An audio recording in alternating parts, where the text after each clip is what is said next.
अरे गैरों में कहाँ दम था, हमें अपनों ने लुटा. याच म्हणीचे मित्रांनो आज आठवण येते.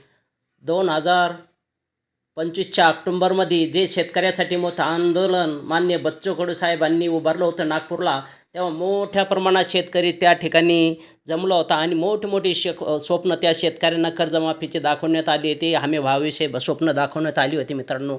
आणि मोठ्या प्रमाणात शेतकरी त्या ठिकाणी जमा झाला. तेव्हा सरकारनं बच्चू कडूंना मुंबईला बोलावण्यासाठी मित्रांनो मीटिंगसाठी बोलवलं. तेव्हा स्वतः बच्चू कडू साहेब त्या ठिकाणी गेले. तेव्हा समाज माध्यमातून मोठ्या प्रमाणावर टीका झाली. त्यात रविराज भाऊ साबळे यांनी काही अंदाज त्याच वेळी सांगला होता. बच्चू कडू तेव्हाच मॅनेज झाले माणसांनी आणि आज ते सत्य ठरलेलं आहे मित्रांनो. कारण तेव्हा तर असं वाटत होतं, कारण ते एकटे स्वतः त्या ठिकाणी गेले होते. आणि मित्रांनो चर्चेअंती 30 जूनची तारीख ठरली गेली 2026ची. त्याच वेळेस लोकांना वाटलं की दाल में कुछ काला आहे, कारण त्यांनी कमीत कमी 7-8 महिन्याची तारीख वाढवून घेतली होती. आणि लोकांना त्याच वेळेस अंदाज त्यांनी तर्क लावला की हे कुठंतरी सत्तेच्या पाठीमागे जाणार आहे. मित्रांनो भले लोकांना आज भल्या लोकांना माहिती आहे मित्रांनो, व्हाया शेतकरी टू मंत्रालय हा मार्ग अत्यंत सोपा आहे. कारण शेतकरी हा भावनिक असतो, एका हाकेवर येतो, कुठंतरी आपलं भलं होणार आहे त्या कारणानं मोठ्या प्रमाणात संघटित होतं मित्रांनो. आणि कुठंतरी शेतकऱ्यासंगत धोका होत असलेला आपण आता बघतो. पूर्वी मित्रांनो सदाभाऊ खोत हे रात्रंदिवस शेतकऱ्याच्या बांधावर जायचे, शेतकऱ्यांना भेटायचे. पण आता ते सत्तेवर गेल्यानंतर शेतकऱ्यांसाठी ब्र न काढणारे ते नेते आहेत. आतासुद्धा बच्चे भाऊसुद्धा आता मंत्रालयात गेले आणि त्या ठिकाणी ते मंत्री होणार आमदारकीचा त्यांनी फॉर्म भरलेला आहे. आणि आता शेतकऱ्याचे प्रश्न मांडतात किंवा नाही मांडतात ते पाहणं जरुरी मित्रांनो ते गेले तर त्यांना शुभेच्छा. पण त्यांनी एकच निवेदन सरकारला करावं, एकच सरकारला मागणी करावी की 2014 पूर्वीचे जे बुरे दिन होते ते आम्हाला द्यावं, तरच त्यांचं या सत्तेत जाणं खरं ठरणार आहे मित्रांनो. नमस्कार मित्रांनो, मी कृष्णा गोडसे पुन्हा आपल्या गगन भरारी या न्यूज चॅनलमध्ये स्वागत करतो. मित्रांनो ज्यावेळेस आंदोलन झालं तेव्हा त्याच वेळेस लोकांना एक अंदाज लावला होता की बच्चू कडू साहेब आता शिवसेनेमध्ये गेल्याशिवाय राहणार नाही. कारण ज्यावेळेस त्यांचे मुख्यमंत्र्याबरोबर मिटिंग झाली तेव्हा त्यांनी शेतकऱ्याच्या कर्जमाफीबद्दलचे 8 महिन्याचा कालावधी घेतला.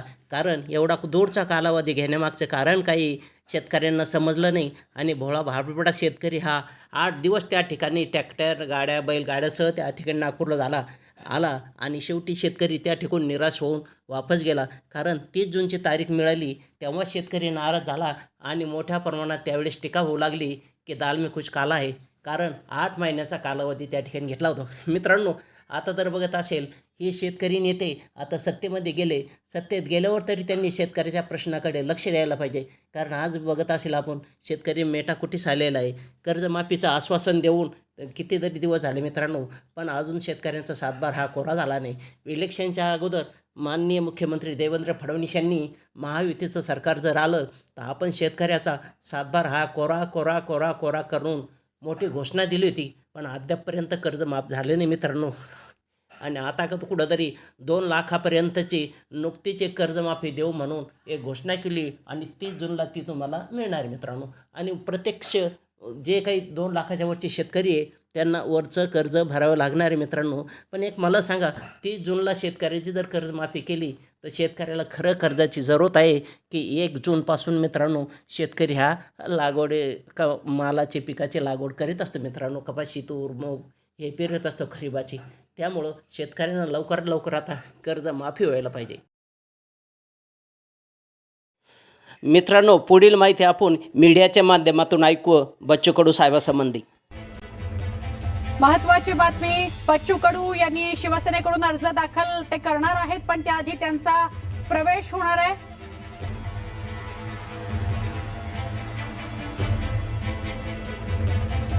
शिवसेना वाढीकरता यापुढे काम करू असं बच्चू कडू म्हणाले. आणि बच्चू कडूंनी विधान परिषदेसाठी फॉर्म भरलेला आहे.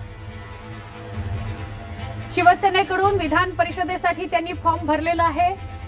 प्रहार सामाजिक संघटना म्हणून काम करणार, राजकीय पक्ष शिवसेनेमध्ये विलीन होणार. आत्ताची अपडेट अशी आहे की बच्चू कडूंनी विधान परिषदेसाठी अर्ज दाखल केलेला आहे. ते शिवसेनेकडून अर्ज दाखल करणार होते, तसा अर्ज त्यांनी दाखल केलेला आहे, अशी आत्ताची अपडेट आहे. महत्वाची बातमी, शेतकरी बांधवांनो, नेहमी आपल्याबरोबर असंच होत राहतं. गेले साहेब सत्तेत गेले, आमदार झाले आणि आता मंत्रीसुद्धा होणार. आणि इथून पुढं याच्या अगोदर जे ज्या जोराने शेतकऱ्यासंबंधी बोलायचे, शेतकऱ्यांच्या मागण्या मांडायचे, आता सत्तेत गेल्यावर ते बद्दल बोलू शकतील का?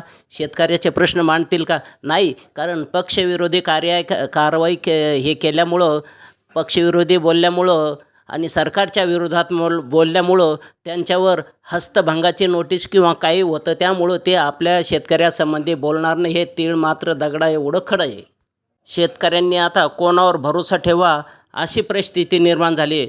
पूर्वी आपण सदाभाऊ खोत असेल, राजू शेट्टी असेल, यांच्यावर शेतकरी नेत्यावर आपण विश्वास ठेवला आणि ते शेतकरी व्हाया टू मंत्रालयापर्यंत मंत्री होऊन बसलेत आणि मूग गिळून आता शेतकऱ्याच्या व्यथा मित्रांनो ते फक्त ऐकत आहे, पण शेतकऱ्याच्या बाजूनं आता कोणी राहिलं नाही. त्यामुळं शेतकऱ्यांनाच आता एकजूट व्हावं लागेल मित्रांनो. आणि कुठंतरी 2014 पूर्वीचे भाव आपल्याला आणावं लागेल मित्रांनो. आज 300ची गोणी आपण 1,500 रुपयाला घेतो, 1,600 रुपयाला घेतो, म्हणजे 5 पट भाव झाले. तसंसुद्धा आपल्या शेतीमालाला 5 पट भाव मिळाला पाहिजे. कापूस असेल, सोयाबीन असेल, तूर असेल, कोणताही भाव असो, त्याचे भाव तुम्हाला 5 पट, म्हणजे आज त्यांच्या उत्पादन एवढा खर्च वाढलेला आहे मित्रांनो. खताचे, औषधाचे भाव एवढे वाढले, त्या पटीत आपल्याला 50,000 रुपये भाव मिळाला पाहिजे. 2014ला आपण 10,000 रुपये क्विंटल कापूस विकलेला आहे मित्रांनो. त्यावेळेस तुम्हाला 300-400 रुपयाला खताची गोणी यायची. आज तीच गोणी 1,600 रुपयाला यायची, म्हणजे 5 पट भाव वाढले. तर आपल्या शेतकरी मालाचे सुद्धा तेवढे भाव वाढायला पाहिजे मित्रांनो. पण तसं काही होत नाही, कारण आता हे सत्तेत गेलेत, हे सुद्धा मूग गिळून बसणार आहे मित्रांनो. या चॅनलला सबस्क्राईब करा, लाईक करा, शेअर करा आणि जास्तीत जास्त जनतेपर्यंत, आणि हा व्हिडिओ मित्रांनो जास्तीत जास्त शेअर करा.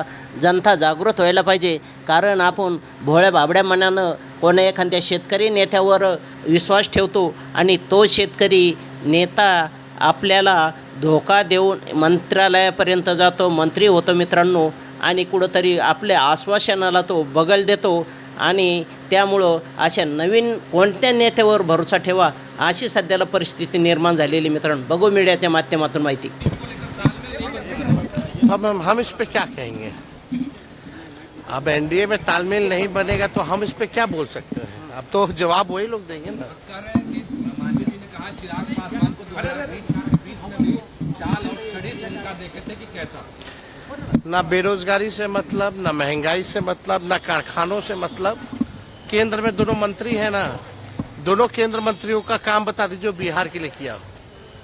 इन लोगों सत्ता के भूखे लोग हैं, बस कुर्सी चाहिए, भाड़ में जाए जनता, इनकी ये सोच है. मित्रांनो, ज्या वेळेस त्यांनी शेतकऱ्यासाठी आंदोलन केलं होतं तेव्हा त्यांनी मुंबईमध्ये पत्रकाराबरोबर काय चर्चा केली होती तीच आपण आता मीडियाच्या माध्यमातून ऐकू मित्रांनो.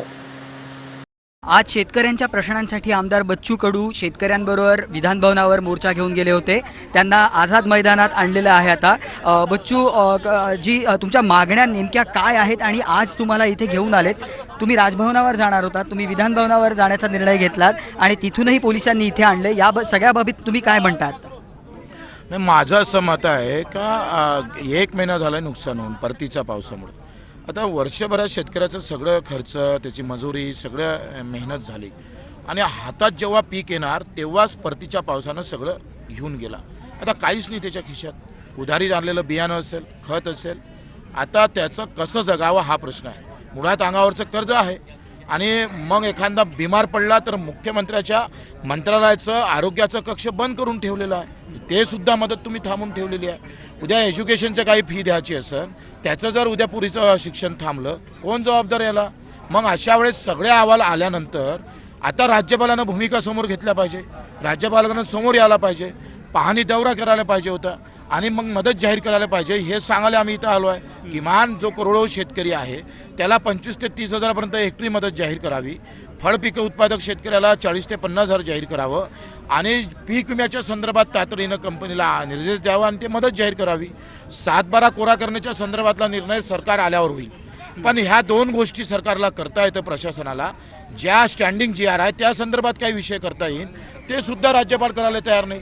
आम्ही पोलिसांना सांगितलं, ते म्हणे राज्यपाल बिमार आहे, त्यांना कुठेतरी हॉस्पिटलला नेल्या जात आहे. म्हटलं ठीक आहे, त्यांचे PAला सांगायला लावा, मुख्य सचिवाकडे बैठक लावा. ते म्हणे मुख्य सचिवाकडे बैठक लावतो, आम्हाला खाली आणलंय आणि जबरदस्ती केल्यात आली, लाठीचार्ज केला. हे बरोबर नाही आहे. आम्ही सांगून आलो हा गुन्हा केला का? पण मग आता राष्ट्रपती राजवट लागलेली आहे, पण मग आता हे आंदोलन तुमच्या दडपण्याचा प्रयत्न जो म्हणताय तुम्ही केलेला आहे, तर याच्यासाठी जबाबदार कोण आहे असं तुम्हाला वाटतं? नाही, पोलीस प्रशासन नेहमी जास्तीचा आगाऊपणा करते. वास्तविक आम्ही शांततेत आंदोलन करत होते. हां, आम्ही कुठेतरी गोटमार केली, हातात काठ्या घेतल्या होत्या, असं काही होतं का? आमचं सध्या लोकशाहीच्या मार्गाने आंदोलन सुरू होतं. आणि मग अशा वेळेस त्यांनी सांगितलं खाली या, आपण मंत्रालयात जाऊ. जसं मंत्रालयात जायला निघालोय, थोडी ओढतड नारेबाजी झाली आणि त्यांनी ओढणं सुरू केलं. तर हे चुकीचं आहे. म्हणजे तुम्हाला सांगून आलं, ह्या चुका केल्या. लोकशाही मार्गाने आम्ही तुम्हाला निवेदन दिलं आणि सांगितलं, हे जर तुम्हाला चूक वाटत असेल तर 5 दिवसात न सांगता एक तर राजभवन नाही तर राष्ट्रपती भवन आम्ही घुसणार. पण तुम्हाला पोलिसांनी आज सकाळी नोटीस दिली होती की राष्ट्रपती राजवटीत तुम्हाला अशी जमा म्हणजे काय म्हणतात त्याला मोर्चा काढता येणार नाही, आंदोलन करता येणार नाही, अशा पद्धतीची नोटीसही तुम्हाला आली होती आज सकाळी. राष्ट्रपती राजवटमध्ये काय पाकिस्तानचा पंतप्रधान चालवते का? राज्याचंच राष्ट्रपती चालवतंय. मग याच्यात काही लोकशाही संपली नाही आहे. आम्ही आमच्या मागण्या मागू नये असं काही राष्ट्रपती राजवटीमध्ये लिहिलेलं नाही आहे. कायदा सगळेसाठी, आखरी लोकशाहीतच राष्ट्रपती राजवट आहे. लोकशाही संपलेली नाही आहे आणि लोकशाही लोकांसाठीच आहे. राष्ट्रपती राजवट जरी असली ते लोकांसाठीच आहे, एकट्या राष्ट्रपतीसाठी नाही, राज्यपालासाठी नाही आहे. जाऊ द्या, जो काही मुख्यमंत्री होईल तो होईल. मी तर म्हणतोय मुख्यमंत्री हो नाही हो, मंत्री हो नाही हो, काही संबंध नाही आहे. लष्कर आणा ना 5 वर्ष, 70 वर्ष मुख्यमंत्री पाहिला ना आम्ही, 60 वर्ष. जय जवान जय किसान, जवान आएगा तो किसान का भला हो जाएगा. पण आता हे सगळं आता सध्या राजकीय चित्र बघता तुम्हाला काय वाटतं, शेतकऱ्यांच्या हिताचे निर्णय घेणारा मुख्यमंत्री कोण असावा? ना, मी तर आता शिवसेनेला पाठिंबा दिला, त्यांच्याकडून अपेक्षा आहे. आणि ते सैनिकच आहे. सैनिकांनी हा निर्णय, आम्ही त्यांना हेच सांगितलं का आमची यासाठी शर्तीवर तुम्हाला आम्ही पाठिंबा देतो आहे का आपण 7-12 कोरा केला पाहिजे, शेतकऱ्यासाठी जास्तीत जास्त बजेट ठेवलं पाहिजे आणि याच्यासाठी आम्ही पाठिंबा दिला आहे. पण गेली 5 वर्ष शिवसेना सुद्धा सत्तेत होतं, त्यांचा गेल्या 5 वर्षांचा ट्रॅक रेकॉर्ड बघता तुम्हाला वाटतं पुढल्या 5 वर्षात ते काही करू शकतील? नाही केलं तर आम्ही आहोच ना, आम्ही कायच्यासाठी आहोत. मग आता याच्या पुढे तुमची स्टेप काय असेल? तुम्ही म्हणताय की 5 दिवसांनी डायरेक्ट राजभवनावर कोणताही इशारा न देता तुम्ही जाणार आहात. न सांगता रात्री 12 वाजता जाऊ.